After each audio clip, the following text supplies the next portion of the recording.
Kraus Gaiden Hosenka, chapter 33 berjudul Tempat Perlindungan.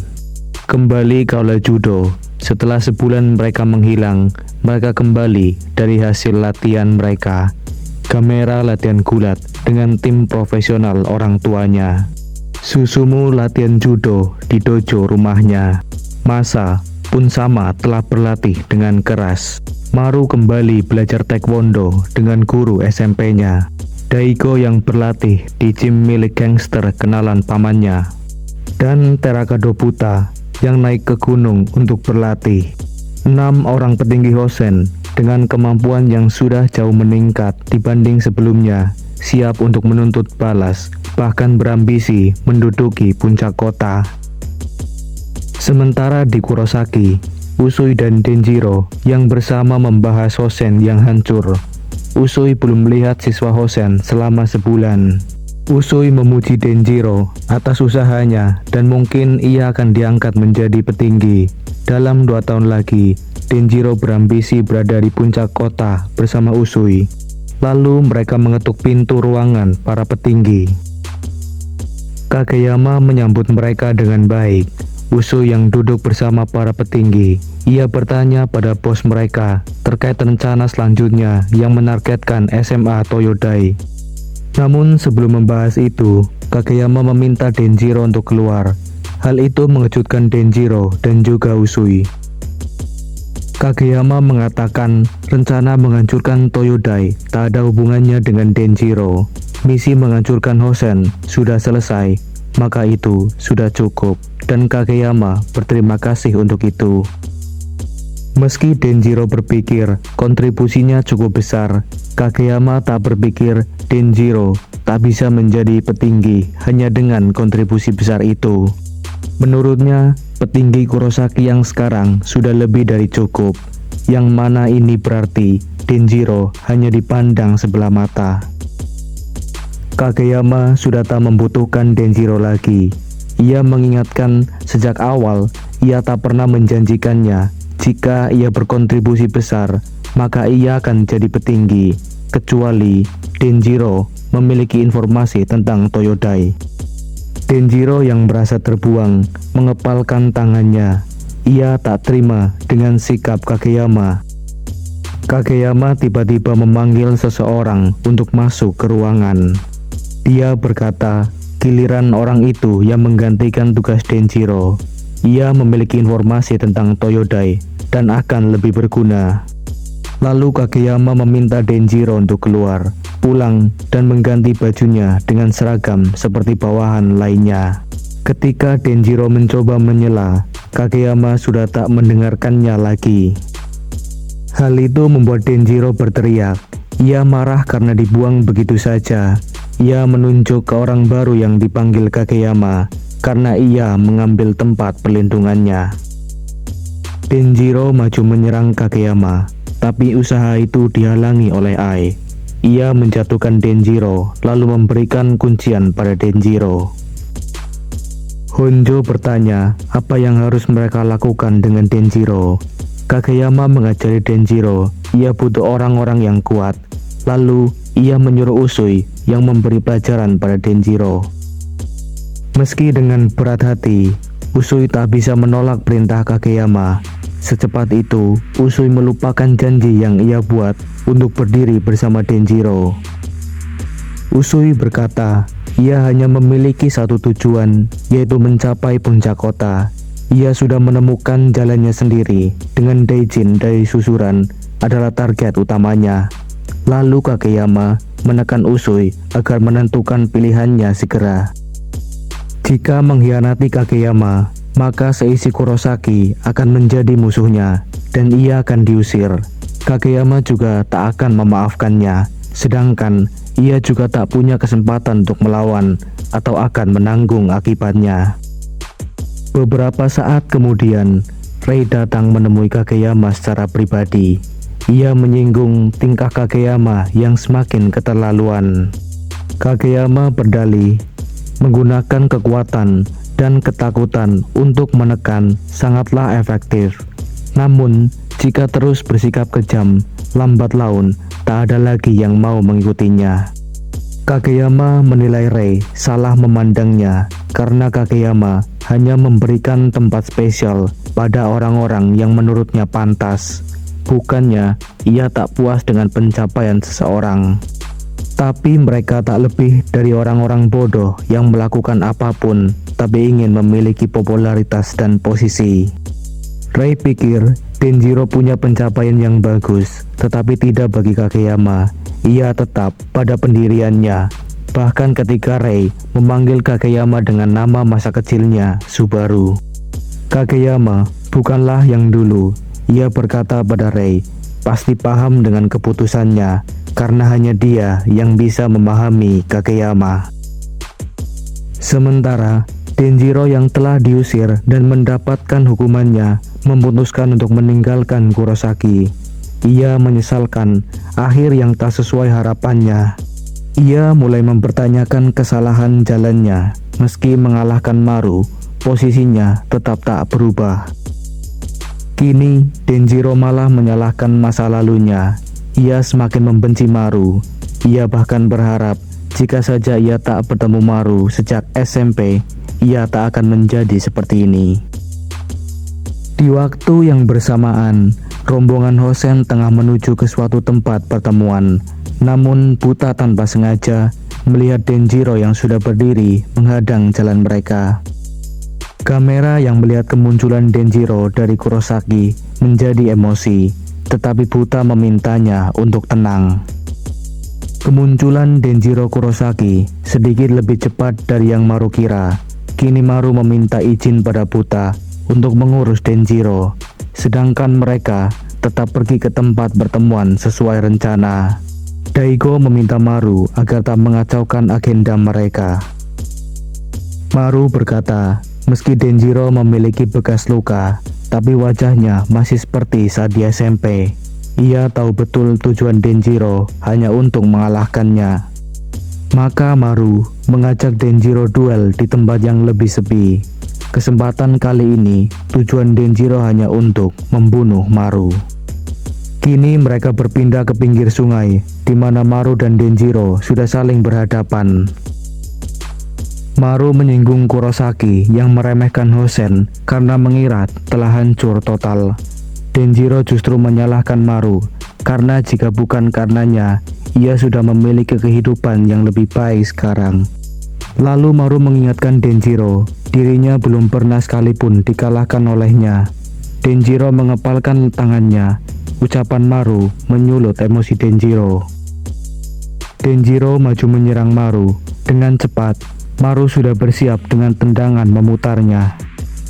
Seketika tendangan keras itu menghantam wajah Denjiro. Denjiro terbaring di tanah. Darahnya mengalir deras dari hidungnya karena tendangan itu. Lalu Maru mendekati dan mencengkram baju Denjiro. Maru tak terima karena tindakan Denjiro yang pergi dan menimbulkan masalah. Maru mempertanyakan kecerobohan Denjiro yang mungkin tak bisa dimaafkan Kageyama. Tapi Denjiro yang terbuang tak suka mendengar nama Kageyama dan langsung menanduk Maru hingga berdarah.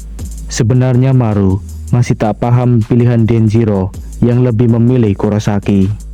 Tapi Denjiro menyuruh Maru untuk diam. Maru menantang Denjiro untuk melawannya. Maru hendak menyadarkan Denjiro. Ia menjatuhkannya sekali lagi. Maru yang kesal bertanya, mengapa orang lemah dan sampah seperti Denjiro malah masuk ke Kurosaki. Maru meluapkan emosinya. Ia tak habis pikir, setelah ia keluar dari SMP, Denjiro sudah mendapat posisi nomor 1. Denjiro membuang jalur pendidikan yang diberikan padanya. Walau ia berjuang, tapi ia tak tahu cara memanfaatkannya. Maru memarahi Denjiro yang melakukan hal yang tak berguna dalam hidupnya sendiri. Denjiro hanya bisa diam dan menangis di hadapan Maruyama. Ia tak tahu apa yang harus ia lakukan agar semua berjalan lancar. Maru benar-benar menceramahi Denjiro. Karena ia tak bisa menyadari potensinya sendiri, Maru terus menekan Denjiro untuk menceritakan apa yang sebenarnya terjadi padanya.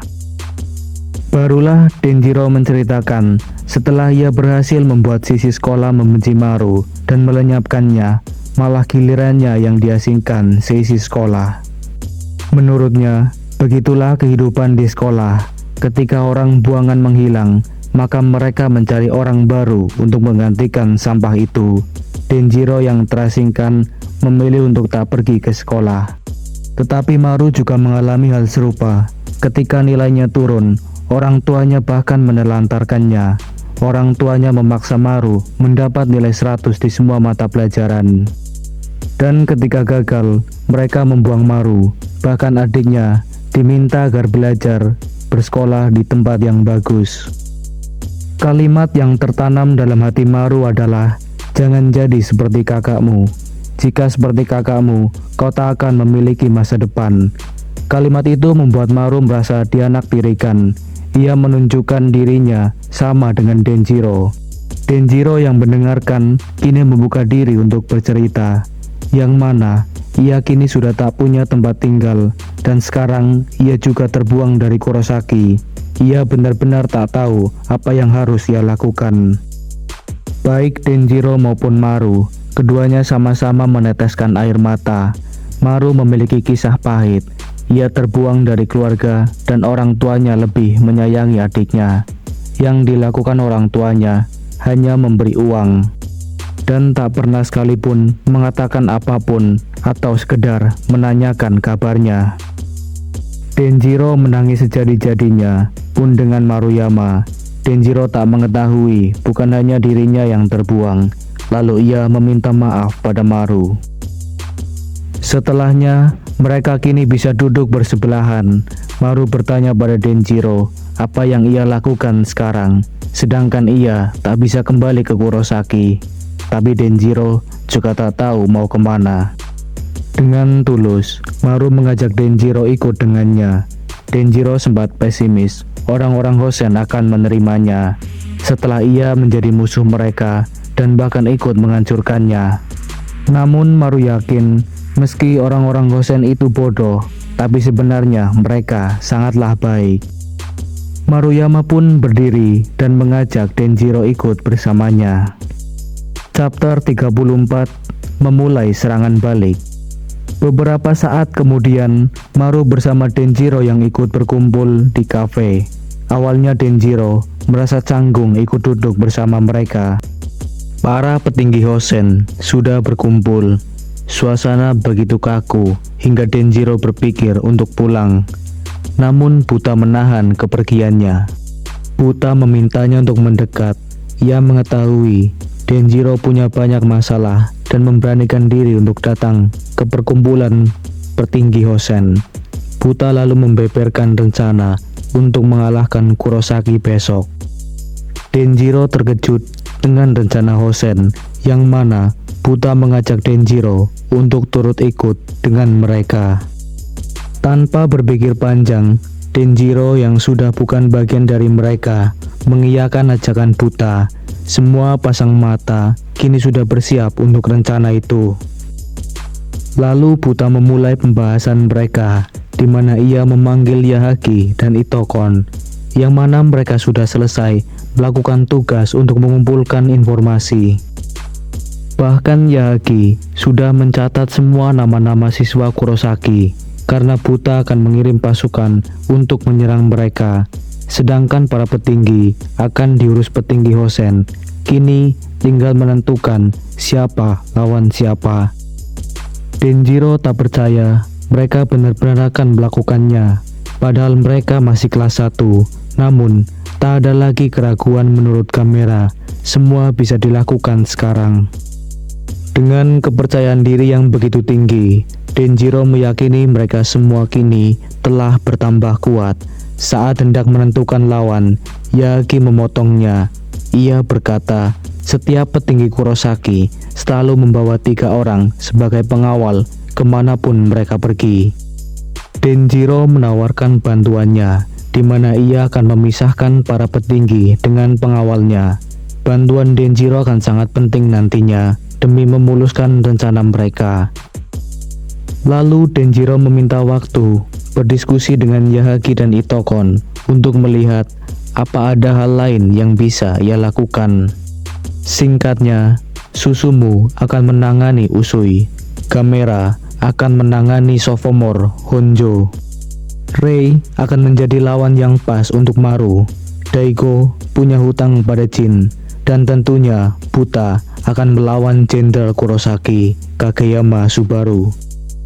Masa merasa kesal karena tak kebagian para petinggi sambil terus memesan puding.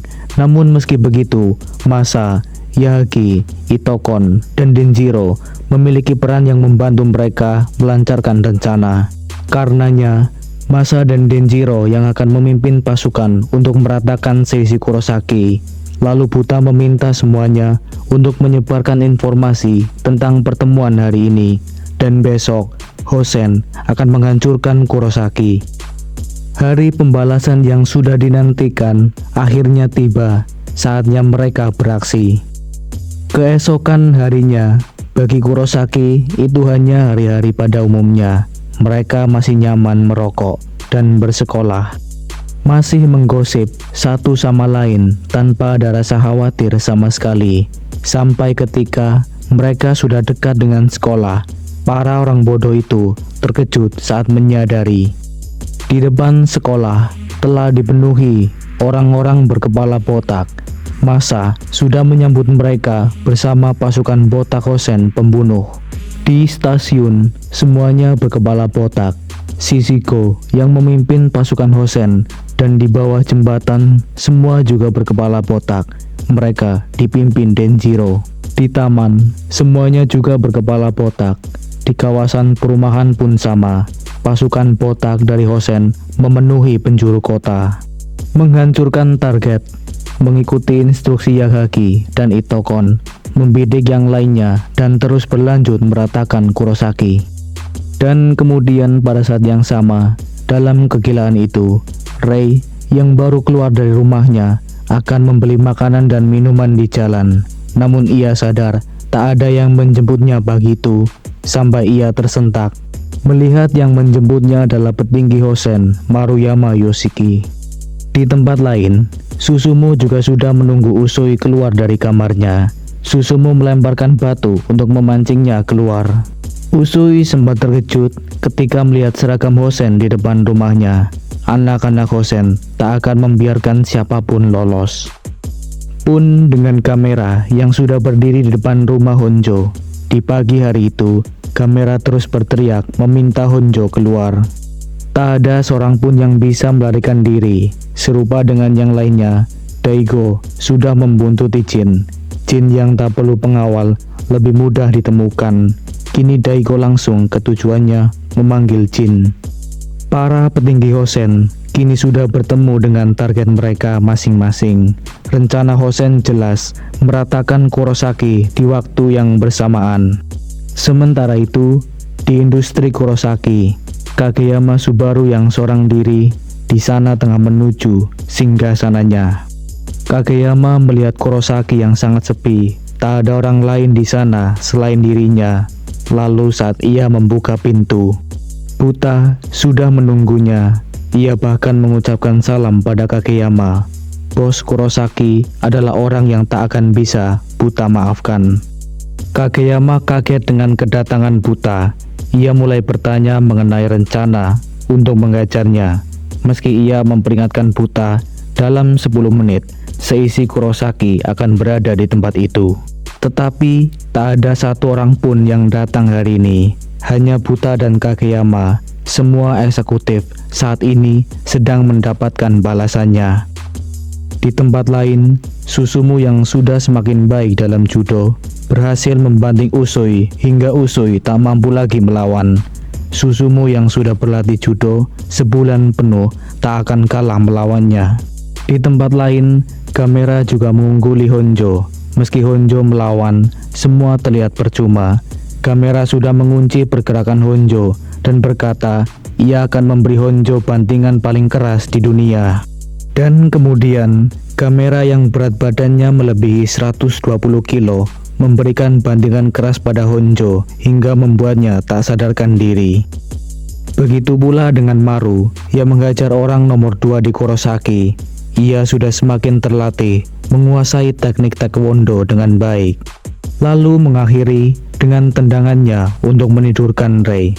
Maru berkata, ketika tak ada lagi yang bisa berbicara, seorang teman harus berdiri dan memperbaiki kesalahan. Di sisi lain, Daigo juga balik mengungguli Jin. Ia bahkan bisa mengangkat tubuhnya dengan teknik yang ia pelajari dari kamera. Jin terkejut bagaimana hanya dalam sebulan ia bisa menjadi sekuat itu. Tapi Daigo berkata, ia mempunyai orang-orang di sisinya yang ia anggap sahabat sejati. Jin terkejut dengan jawaban Daigo. Ia memang adik laki-laki dari Jin. Lalu Daigo membanting keras Jin. Di sini Jin merasa ia tak sanggup bangun lagi. Sementara di ruangan kesiswaan industri Kurosaki, Kageyama tak menyangka hanya dirinya yang tersisa.